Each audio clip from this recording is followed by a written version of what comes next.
there, John? You there, John boy?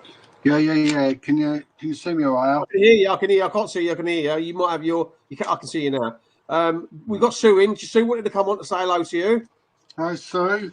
Hello, dear. You all right? Yeah, how's life? All right, getting better.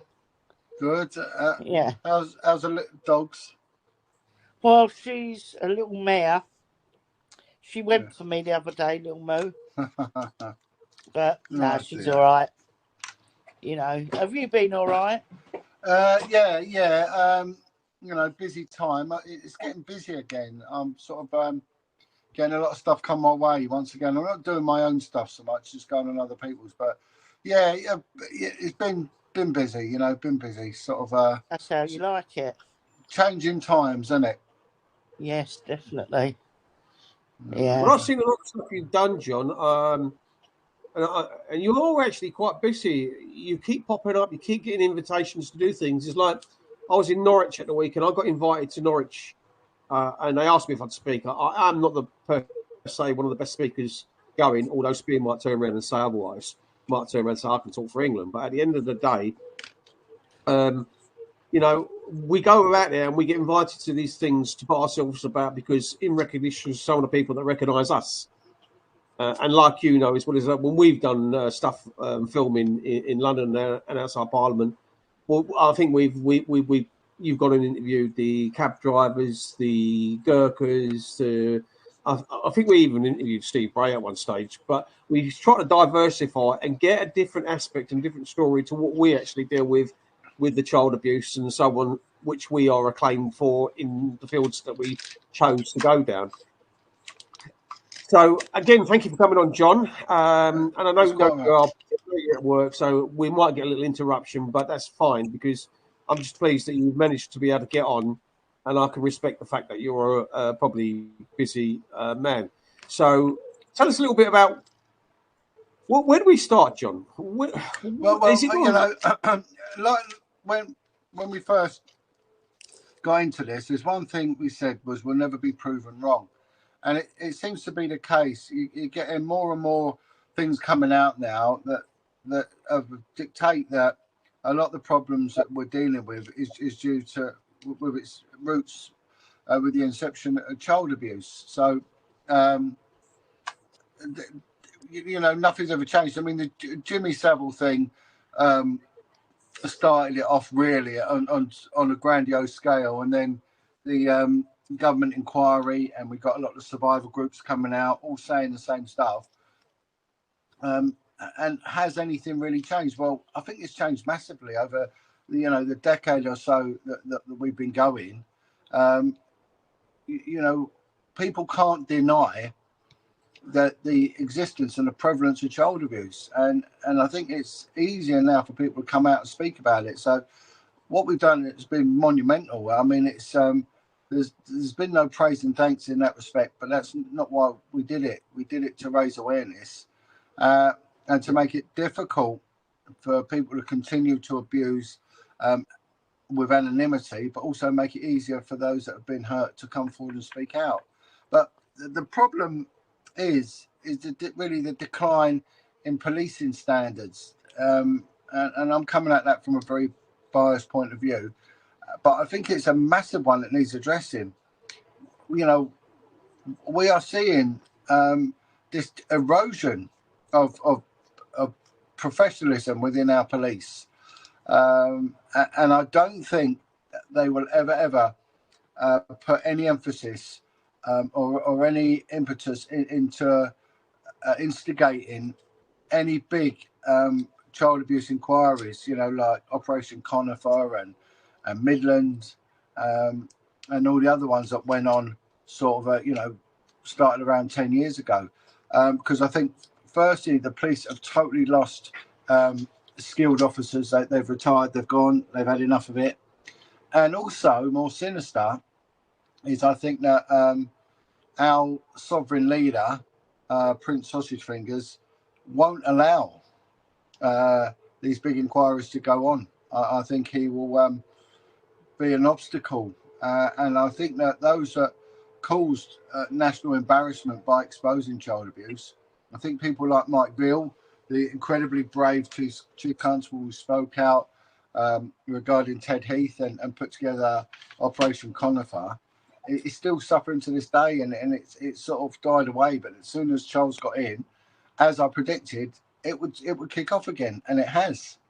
And I think Mike Veal was the one that was so near to showing society what the political elite and the social elite get up to, and also connecting some of this to satanic ritual abuse. And the thing is, John, when we look at yourself and Maggie Oliver, two distinguished police officers that were brilliant in their fields and went out on a limb to try and make a difference. But what makes me laugh is when we're talking about you were there to do a job and you were there under your oath and serving your oath to your best ability. And I think a lot of these coppers nowadays can't even recite their oath, let alone carry it out. Yeah, that it's gone. The discipline service that I joined, the professional CID department. I'm not saying that it was devoid of corruption and incompetence, because it wasn't. But you tell me what industry isn't. But we were accountable to the majority, most of the time. You're always going to get those that operate outside and above it. But we had a strong tradecraft, and a lot of hard work went in, and now they're lowering the standards. They're promoting people way above their ability, and it's wrong. We're seeing it all the time on social media, the ineptitude of the police, and not only that. It's funny enough that I've just watched something cropped up on TikTok about the transport police, and it must have been the beginning of the 90s, late 80s or something, when coppers still wore the big hat, the big tit, as they used to say. Yeah. You don't see them wearing them anymore. It seems to have gone. And they're on the underground station, and the train's about to go, and these two idiots run for the door in front of the coppers, stick their foot in the door and try and go in. And the two coppers just drag them off and just chuck them. And they go flying, these two. And the coppers said, no, F off, go on, F off. And it was that robust old school policing, and you just don't see that now. You just don't see it. Well, I remember, John, when we were younger. We were frightened of the police in the sense, not to say so much frightened. I think it was more respect, for the simple reason that you thought they were there to protect you. And I think this has got a two-sided coin in that. But they would give you a clip round the ear roll or kick up the arse in the old days. They wouldn't be asked about or messed about like they are today. But in this, when I went to them and told them about my abuse, all they did was take me black in a Black Mariah back to Beach Home, and it became even worse for me. So, and when we look at what's happening today with kind of like two-tier policing, as they say it, where they will arrest people like on frontline demonstrations or protests or rallies, whatever you want to call it, want for a better word, not one that's going to put you into an element of a far-right extremist, as they're going to call you all now. And it's just gone absolutely mental. It's like Hurty words seem to be more custodial than actual crimes of, I don't know, assault or murder. Yeah, it's all wrong, man. And what we saw with the so-called riots and the incident in Southport and the backlash from that, it shocked everyone. I mean, I did put it out there, and I was asked my opinion, and I said, look, they're really going to come hard. I know how this works. I've worked on one of these anti-disorder, anti-demonstration units. When the government really wants to go for you, and it comes from such a senior high level, they will pull everything out. And this is exactly what they've done. They're picking low-hanging fruit, like never before. It's just absolutely appalling, and it's definitely by design. It's not by accident. We're going to see more and more of this. And bear in mind what we've got to look at is two-tier Kia, and the fact that he's a Trotskyite socialist. So he's even left the centre of socialism. And when you look at Trotskyism, It's about keeping society in perpetual upheaval, in perpetual disorder and riots, which is what has happened ever since he's come into power. It's all on purpose. The whole thing is designed on purpose. Then we saw what happened with Hugh Edwards. Enough evidence really to send him to prison. And okay, he got a suspended sentence. So he got a 6 months suspended sentence for 2 years. But he could have been given some sort of community service order. There was nothing. There wasn't even a fine imposed. It basically, really, reading between the lines, it's like he was let off. He has to attend a pedo course. He will be a registered sex offender. I don't know for how long, probably 5 years. But that was it. There were no sanctions at all. And I think his legal representative, barrister, whatever, made a comment about, there were no victims. Well, every single kid in them images was a victim of the most appalling crime. So it was no surprise to me, but I thought at the very least he'll get a community service order, and he didn't even get that. And I was shocked, absolutely shocked. But when we talk about Jimmy Savile, let's just go and talk about Jimmy Savile for a second. Now, when Jimmy Savile had the keys to many, many places, hospitals, you name it, he even went to Beach Home, a kids' home, in 1972. And he went all over the country. There are talk of something like 500 victims. It's colossal. It's off the Richter scale.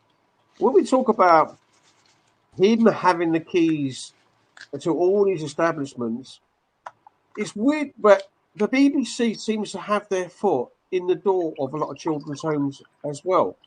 Through doing documentaries like the Gal series on Beach Home, where Gal is dead. You had 1 to 6 of them. Then you had some other bits and pieces. I was doing part of that filming for BBC when the Gal is dead, because they had me painting some memorials at the orchard where Nancy Davies was, who was doing the story on Gal is dead. And it showed pictures, and I've just put some of the images up on my Facebook picture of the kids in Beach Home. There's actually one of me when I was in the orchard where they put me in a special school because I couldn't get on the outside school because I was classed as an orphan with all the labels I had in my clothes. So I was picked on, bullied, and so on and so forth. I don't need to tell you what kind of abuse there was, only in the kids' home, but everywhere else you went. But it just seemed, and I was talking to a guy the other day who did a podcast outside, Billy of PAG UK in Rochdale, and he was talking about how we go back to Cyril Smith and how it all started in Rochdale. And he was the proclaimer of a lot of abuse in Rochdale. I think there's let me just have a quick look and see if I can see the bit about it. It was called Cambridge House, Knoll View. I think you know about Knoll View anyway, don't you? Yeah, I've heard of Knoll View. I mean, Cyril Smith was stopped on the M1 in Northamptonshire, and child pornography was found, and the intelligence services took the case over, and it was taken away from the police. So the man was protected. I mean, he was mentioned as one of 3 members of Parliament that were attending Elm Guest House. There was him. There was Nicholas Fairbairn, who was the head of the CPS for Scotland, the Procurator Fiscal. I forget who the other one was. Anyway, so that's 2 out of the 3 that I can remember. And nothing was done. And then, then when we look at Cyril Smith and Nicholas Fairbairn, attending there for the purposes of child prostitution and using the services of it. Nicholas Fairbairn was a paedophile, a prolific paedophile. He was a Queen's Counsel barrister. He was head of the criminal justice system for Scotland. He would attend a care home called Forneathi in Perthshire, and he would sexually abuse young girls there. But But what is little known about this guy? They classed him as a bit of an eccentric with a large whiskey collection. Well, he was an alcoholic paedophile, but he had a girlfriend of many, many years, and his girlfriend was Esther Ransom. Now, she set up Childline. Now, I wonder if any children from Thornethy Home rang up Childline to complain about her boyfriend, Nicholas Fairbairn, the man who's the head of the justice system for Scotland, for raping them. I bet they might have done, but I bet it never went anywhere. And again, I've often questioned Childline. And really, was it fit for purpose? Was it just there to glean information? Well, she knew what was going on in the BBC anyway. Well, I think it's deeper than that. You know, considering what she knew about Savile, Childline, and her boyfriend being a prolific paedophile. And then it's weird how we touch on this. When we talk about this, and we talk about the likes of when we talk about someone like Theresa May, for example, one of our prime ministers, and her father, Herbert Brazier, and he goes back to Clement Attlee. And if we look historically, if we said, like, I was at this rally for women's spaces in Norwich University where they're allowing LGBT, transgender and things, and all these guys that actually, because they're a man, they think they can use women's changing rooms because they class themselves as a woman, although they're a male sex. And women are saying we want women's spaces only.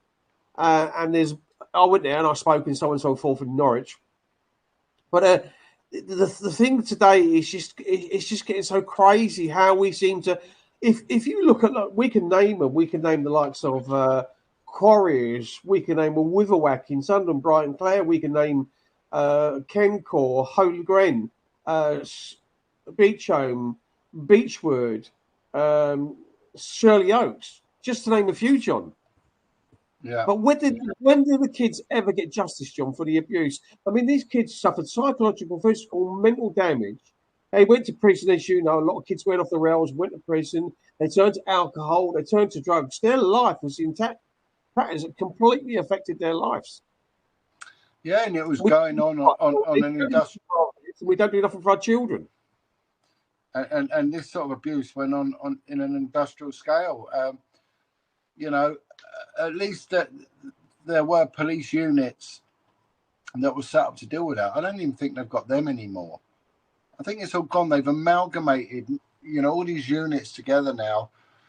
And it's sad. I just don't think, look, 80% of reported crimes in the metropolis get written off. 80%. Yeah. The officers sound like it used to be, John. No, I know. Just a quickly thing. I saw a quote there. I'm just going to say something Spear just put in the chat. I find quite funny, but in respects. And he just said, "Hey, John, you ain't got your pager with you, have you?" Yeah, so, unbelievable, isn't it? Yeah, I mean that's around about 1,000 or more people have been injured through these things. It's what they're going off in their pockets and on their chest, leg or body. What a work of infiltration by Mossad. Because you are working, I know. Well, it just goes to show that they can infiltrate when they want to. So just imagine if they could do it to mobile phones. Yeah, and electric cars and these meters, smart meters, and all of it. You know, all of it. They wouldn't need an MRI, Jeff, or a thing called COVID, would they? No, it's unbelievable. It's incredible. When they want to, they can deal with it. You know, and then when you look at all the files they had that Theresa May had, and they went missing. 140 odd files went missing, which implicated, you know, cabinet ministers and everything. Just disappeared, and no one says anything. Can't be found. Let's not mention it again, and let's move on. So, There's nothing done about child abuse because politicians were involved. We know about the Westminster paedophile. You and I know about Dolphin Square and about the amount of flats there. We know about the 3 children's bodies found in Dolphin Key. We know about Elm's Guest House and the link between probably Barnes Southwest 13 and the River Thames in its location. And we know how prolific the Elms Guest House was. And there is even talk. Now, this is just, I can't confirm it. I can't say it for him. Even, what's his name? David Jason's been mentioned frequent in the Elms Guest House. But I don't know how true that is. Yeah. Well, we'll wait and see. There's a lot of names that come my way, but I get contacted by solicitors quite often. Not so much now, but a few years ago, saying, "I'm going to sue you." You've not even mentioned, but inferred. Yeah. There's one MP in particular. I would really love to mention him. Really love to mention him, but I've been threatened by his litigious solicitor that I'm not to do it. But he'll rot in hell anyway. And there's an you know as well as I do, from the corridors of Parliament, you've got their own solicitors that back them to 100%, and they've got their legislators that write their own acts and statute law rather than convention law. That is what we actually adhere to. We sign up to all these agreements right across the world, and then, like we said, we come back to we can't even look after our own people democratically. Under pensioners who have paid their way all their life from the. If you look at the minimum wage they're paying people £11 now, that's 20 grand a year.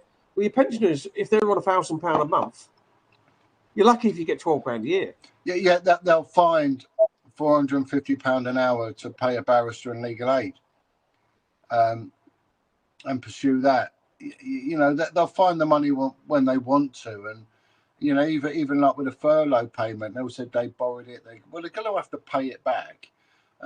So why they even borrow it? Do you believe, John? Anyway. Do you believe, John, in the New World Order, in the sense that the amount of people coming over in boats? Now we have to be careful what we say here, because if we say a certain thing, they're going to come after us as individuals because we're classed as being either racist or right-wing extremists, or whatever the case might be.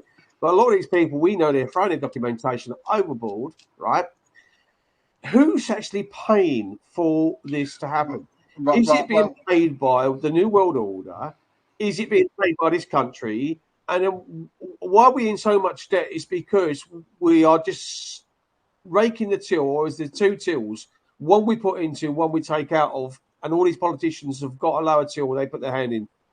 Well, I do a lot with ex-offenders. I was talking to a guy the other day, and he's a rib coxswain for bringing the people over. And he's from North Africa. He's a criminal. He's done 50 journeys in the ribs. And I said, well, how does it work? He said, well, we don't go from Calais to Dover. We don't do a straight route because the French authorities stop us. He said, we go to Boulogne and Le Touquet, and then we follow the coastline across, and then we go diagonally straight across into the UK. He said, once we're in UK waters, we're safe, because he said in all the 50 drop-offs he's done, not once has the UK authorities intervened. But he said the French authorities will intervene. And I said, well, how's it work? And he went, well, the Kurdish mafia run it. So it's all run by the Kurdish gangsters, and people pay €2,000 each. And they get up to 50 people on these ribs. And he said it's the same boys that used to bring the heroin in. They just now diversify it and bring in people. And he said it's more lucrative, and they're not going to get stops. And he said that there is hardly any risk. The only risks are like climatic ones, bad weather and things like that. But the risk from the authorities on the British side isn't there. He said it's all mafia run. Now, whether on top of that there is a government within a government, what is termed the New World Order or a shadow government, whatever, I pretty much think that probably does go on. I'll never know, and I don't think any of us ever will. But look at it this way. Years ago, people used to do a thing called booze cruise, right? Because the pubs were cheap and off licenses were expensive, the opposite to how it is now. Because people were encouraged to go and socialise in a local pub. Support your local pub. It used to be a mantra, you know. Go in your local pub, meet up with your neighbours, those in your community, have a drink with them and talk about politics, talk about the state of the world, and do what men have done for centuries, if not thousands of years, you know, all around the world. But then what happened is, I might just have to cut you off for 2 secs. What happened is that people were going across the channel, and then all of a sudden they were bringing back booze, but they will stop. 1 sec. Yeah, I can hear what he's saying about the booze cruises, because a lot of people did it. Got the cheap ferries over. They went over. They went to these hypermarkets or whatever they called them in Europe, and you guys in the chat will know what I'm talking about. And it was easy for them to get hold of this booze from these hypermarkets in other countries. I'm back with you now. Now, what happened was his camera's got a bit distorted. What happened with that was that the government stamped on it, Customs and Excise stamped on it really, really hard. Oh, it's gone a bit funny, my camera. And people were getting their cars impounded, they were getting imprisoned, and they put an end to it very, very quickly. So if we get a rib and we fill it up with cheap tobacco from Belgium, cheap wine from France, and whatever, and we cut across the channel, you'll probably get away with one journey before you're either reported or you're caught, your vessels seized, proceeds of crime applications done, all your goods are seized, and that's that. So how can people? Let's look at the logistics of it. You've got a large rib, which needs to be inflated. It needs to be carried onto a beach, usually in daylight, across the busiest shipping channel in the world. Yeah, you know, one of the narrowest corridors in the world as well. You load up 50 people with high-vis inflatable jackets, right? If you was to walk down the beach with your knob out, you'd be reported and you'd be arrested. But they can do this, cut across. Now you can't tell me that these container boats, these oil tankers, pleasure craft aren't putting them up to the British Coast Guard, what they see, you know, to say, look, we see, you know, British Coast Guard, this is motor cruiser so-and-so, just to let you know, on a bearing of whatever, there is a rib full of people.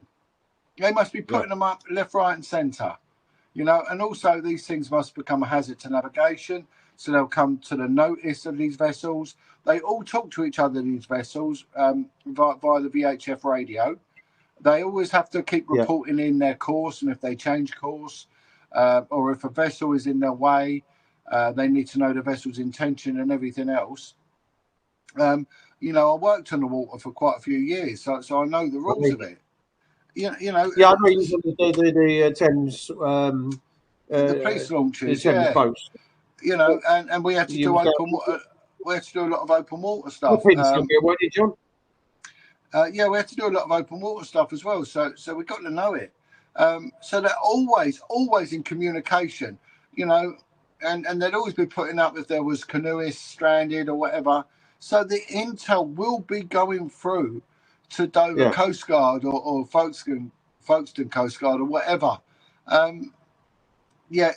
Every day the boats turn up, people unload, and off they go again. Yeah, I watch Chris Johnson. Chris Johnson reports from there, and he sends a lot of his stuff now, the like GB News, Sky News, and all that. They don't have reporters down there because they get a lot of their information, or he's either freelance to some of these TV channels or whatever the case might be. Royce just put in, the Crown own the land from high water to low water in this country. They could be stopped as illegal landing. Well, who owns the Crown? So you could turn around and say, yeah, the Crown own it, but we own the Crown. Well, look, it's illegal entry. We've got a laws against illegal aliens, unlawful entry, into a country.